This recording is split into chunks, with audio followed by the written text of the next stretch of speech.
Knak-knak. Assalamualaikum warahmatullahi wabarakatuh. Balik lagi di ruang tamu. Masih tetap dengan orang yang sama. Aku, Susi Anggra ini. Hari ini spesial banget karena di podcast kali ini kita bakal collab. Yeay.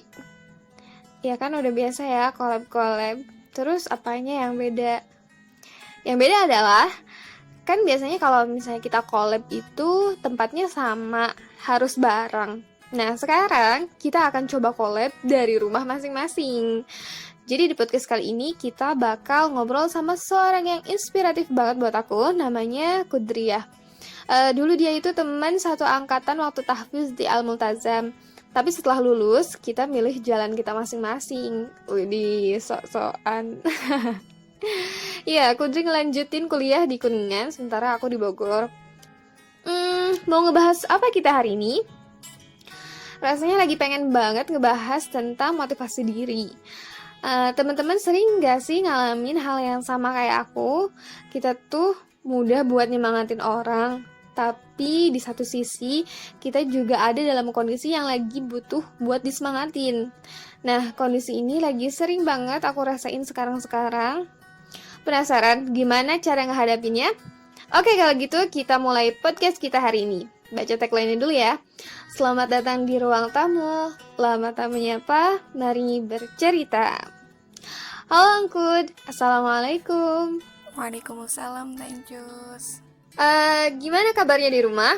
PJJ-nya aman? Alhamdulillah nih kabarnya baik. PJJ-nya aman insyaallah. Mohon doanya aja, mudah-mudahan selalu Allah mudahkan. Sekarang juga lagi ujian sih ya, ujian tahfiz sama nanti udah mau masuk UAS. Ya, alhamdulillah banget nih hari ini kita bisa ngobrol bareng Engkud di tengah balada tugas yang lagi numpuk dan gak selesai-selesai ini. Tapi Masya Allah karena Engkud masih mau dan bisa nyempetin buat sharing hari ini. Harapan aku semoga podcast ini bisa mericat semangat kita lagi yang kayaknya lagi lemah-lemahnya ini nih. Oh ya, ngomongin tentang semangat nih Kud. Kadang kan lebih gampang ya buat nyemangatin orang lain. Tapi ada satu sisi di mana kita juga lagi dalam kondisi yang lemah. Nah, kalau kayak gitu, menurut Engkut, gimana cara buat ngehadapinnya? Ya bener banget tuh Tanjus. Biasanya sering banget kayak gitu ya. Kita sering dimintai buat ngasih semangat ke teman-teman, padahal mereka nggak tahu posisi kita tuh sebenarnya juga lagi ngedown gitu. Tapi ala kulli hal, kalau misalnya emang kita diminta buat kasih motivasi atau nasihat ke teman-teman ya, kita harus tetap ngasih gitu, karena itu emang udah tuntutannya gitu kan ya. Karena dalam suatu hadis juga dikatakan ketika seseorang minta nasihat kepadamu maka berilah gitu. Dan ketika kita itu memberikan motivasi apapun kondisi kita nggak boleh tuh bilang kalau misalnya kita juga lagi ngedown nih sebenarnya gitu. Itu nggak boleh. Kita tetap kasih semangat ke teman kita, motivasi ke teman kita sesuai dengan apa yang dia butuhin. Tapi kalau misalnya menurut Ana sendiri sih ya, ngasih motivasinya tuh jangan terlalu jauh-jauh dari apa yang udah kita lakuin gitu. Pokoknya ketika kita sudah memberikan semangat atau motivasi ke orang lain, seharusnya itu juga menjadi pemicu semangat untuk kita. Karena kita juga nggak mau tuh kalau misalnya emang ngasih speak only gitu kan, cuman ngomong doang tapi juga nggak ada aksi.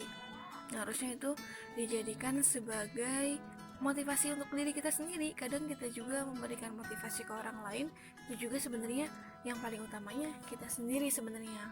Mungkin kalau misalnya menurut Ana, bisa jadi ketika ada orang datang minta semangat ke kita, minta motivasi ke kita, itu juga salah satu cara dari Allah buat negur kita gitu, biar kita juga maksudnya semangat. Kan kadang kita nggak bisa ngucapin kata-kata yang benar, kata-kata yang baik kecuali atas Allah kan. Nah berarti ketika kita itu memberikan motivasi ke orang lain dan yang kita keluarkan itu adalah kata-kata yang baik, bisa jadi itu juga maksudnya dari Allah.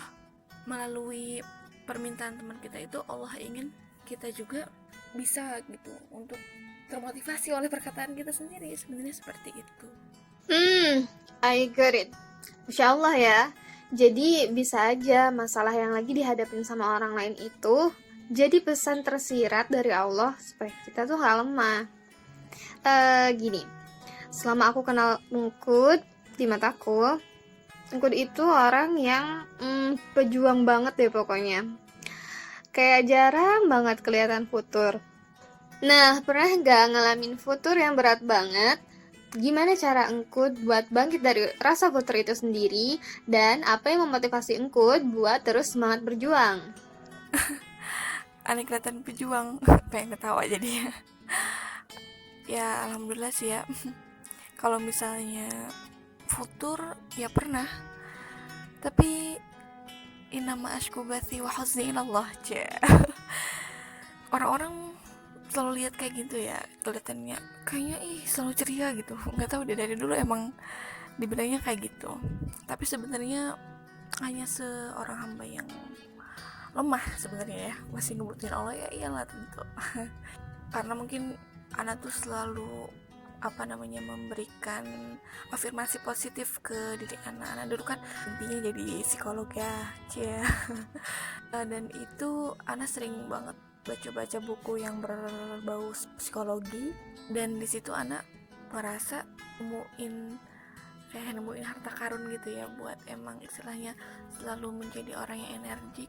Sampai anak tuh pernah dulu pertama bikin Facebook tuh namanya Kudri Optimistic Girl. Nah itu tuh kan dari sebuah nama menjadi sebuah harapan ya, doa tentunya. Dan itu alhamdulillah teman-teman, kadang sampai guru kalau misalnya ngetek dari Wakasek siswaan itu selalu kalau misalnya ketemu di sekolah gitu manggilnya itu kataku di optimistic girl gitu kan, ngerasanya kan alhamdulillah didoain gitu ya. Mungkin dari situ juga alhamdulillah jadi ke kitanya tuh istilahnya optimis juga gitu kayak gitu. Futur pernah, dan bahkan kalau misalnya ini sempet udah mau ngapa-ngapain dong ya, tapi kalau misalnya ini udah bener-bener futur banget, dan kepala tuh udah pusing banget, dan Anda juga nggak bisa untuk mengendalikan diri sendiri, itu biasanya alhamdulillah Allah tuh kasih hidayah buat Anda tuh langsung wudhu terus sholat. Nah pas itu tuh di situ udah sholat sunnah, sholat mutlak, langsung sujud tuh lama banget di situ, udah mohon ke Allah, doa buat kita tuh dikasih semangat lagi, buat kita tuh dikasih jalan keluar lagi dari segala kefuturan dan segala problem yang kita alami. Itu benar-benar nangis tuh. Tapi kadang anak nyari tempat-tempat yang sepi sih ya, jarang ada yang tahu gitu. Dan kalau emang futurnya tuh ngerasa males banget dan mager banget buat ngelakuin sesuatu tuh udah pokoknya anak tuh biasanya kalau itu pelariannya ke buku sih ya. Bisa jadi buku-buku yang ringan atau kayak novel, tapi bukan novel yang romance juga sih, kayak novel-novel Terelie gitu kan. Dan perbanyak juga doa yang ada di Al-Ma'surat yang Allahumma inni a'udzubika minal hammi wal hazan wa a'udzubika minal ajzi wal kasal wa a'udzubika minal jubni wal bukhl wa a'udzubika min ghalabatid dini wa qahri rijal. Yang ngebuat aku terus berjuang emang mungkin karena emang dari dulunya tuh terbiasa susah sih ya, karena Ana juga bukan terlahir dari keluarga yang emang berada, jadi emang harus berjuang. Terus jadinya tuh sukanya tuh dari kecil emang udah suka baca buku juga, dan genrenya tuh yang emang berbau-bau motivasi gitu.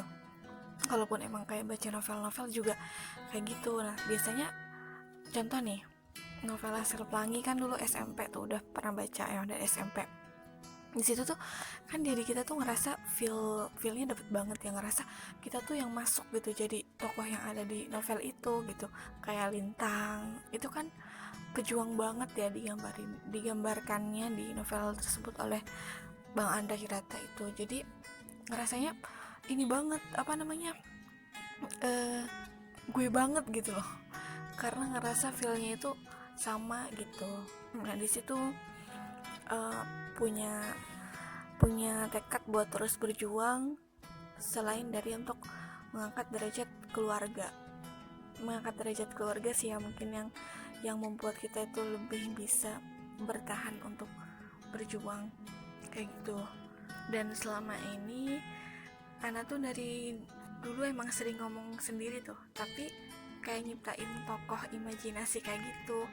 Jadi sering kalau misalnya lagi ini nyemangatin sendiri tapi pakai tokoh imajinasi itu gitu. Misalnya itunya kakak-kakak perempuan, kita visualisasi aja di imajinasi kita. Terus gimana ininya, apa namanya, sikapnya kayak gitu pokoknya. Anggap dia tuh kayak kakak perempuan kita kayak gitu. Nanti kalau misalnya lagi futur sering ngomong sendiri, ayo dong Kun gitu, masa cuma segini doang ini kayak gitu. Kalau misalnya lagi ini apa futur atau misalnya lagi emang sedih, ya sering dinasehatin sama tokoh imajinasi itu. Sebenarnya masih kita sih yang ngomong, tapi dalam ini yang berbeda gitu. Kita visualisasi di imajinasi kitanya orang lain yang memberikan semangat ke kita gitu, meskipun itu diucapkan oleh kita sendiri. Karena sih seringnya kayak gitu. Kayaknya kita punya hobi yang sama deh, Kut. Suka ngomong sendiri. Makanya aku bikin podcast. Oke, The Last. Siapa sosok inspiratif di mata Kudri dan kenapa mengidolakan dia? Kalau idola ya harusnya Rasulullah, karena beliau memang uswatun hasanah, kudu hasanah kita dari segala aspek gitu ya, role model terbaik sepanjang masa. Tapi kalau misalnya emang tokoh inspiratif yang ecek-ecek gitu ya, yang suka dikit-dikit ngebuat kita itu terpacu semangatnya, kalau Ana sih nggak begitu punya tokoh inspiratif yang emang konstan selain dari Rasulullah ya. Tapi pernah ya itu tokoh-tokoh inspiratif yang ada di novel-novel, Ana sih seringnya itu pakainya. Pernah juga dari anime Naruto masa jahiliyah, sekarang udah taubat nggak pernah lagi nonton. Ya karena dari tokoh-tokoh inspiratif yang pernah menginspirasi Ana itu orang-orang pejuang semua. Jadi kalau Ana menjadikan siapapun itu bisa jadi tokoh inspiratif selama dia itu bisa memotivasi Ana tuh buat bergerak seperti itu. Jadi Ana nggak punya tokoh inspiratif yang emang konstan ngejadiin dia tuh selalu ini gitu. Banyak soalnya jadinya kayak gitu sih teh. Oke, buat closing statement, mungkin Kut bisa kasih quotes atau sebuah nasihat buat aku dan teman-teman yang ada di rumah. Ya, jadi intinya semangat terbesar itu ada di dalam diri kita sendiri, dan kita sendiri sebenarnya mampu untuk mengeluarkan energi dahsyat dari dalam diri. Masalahnya kita mau atau enggak untuk itu semua. Karena sebagus apapun kata-kata yang dilontarkan oleh orang lain, itu gak bakalan masuk, gak bakalan jadi energi buat kita bergerak kalau misalnya kita sendiri mager, kalau kitanya sendiri gak memutuskan untuk termotivasi oleh kata-kata yang diberikan oleh orang lain. Dan untuk terus semangat, jangan lupa jaga zikir pagi dan petangnya, karena di situ ada doa untuk pemohon dijauhkan dari segala bentuk kemalasan, dari sifat pengecut, dan dari keburukan diri kita sendiri. Dan jangan lupa lagi, yang terpenting adalah minta doa kepada orang tua, terutama kepada ibu yang masih ada orang tuanya. Itu jangan sia-siakan kesempatannya untuk minta doa. Ma, Bu, Umi, tolong doakan anakmu ini untuk selalu semangat dalam melakukan segala hal, dalam melakukan kebaikan, dalam belajar, dalam segala hal pokoknya, segala sesuatu yang baik-baik, tolong doain biar selalu semangat, biar selalu istiqomah. Kita juga jangan terus putus untuk selalu berdoa kepada Allah, memohon kesemangatan dan dihindarkan dari kefuturan. Pokoknya semangat atau enggak itu tergantung dari kita menjaga hati ya. Kalau misalnya hati kita selalu dekat kepada Allah, insya Allah selalu tenang dan selalu enjoy, jadi enggak ruwet gitu ya. Pokoknya itu, selalu dekatkan diri kepada Allah intinya ya. Semangat semuanya teman-teman, semoga selalu istiqomah, selalu energik dalam menjalani kehidupan. Masya Allah, makasih banyak buat Engkut atas cerita inspiratifnya hari ini. Semoga bisa bermanfaat buat aku dan teman-teman yang ada di rumah ya. Oh ya, aku minta maaf kalau ada salah-salah kata. Dari aku, Susi Anggraini. Wassalamualaikum warahmatullahi wabarakatuh.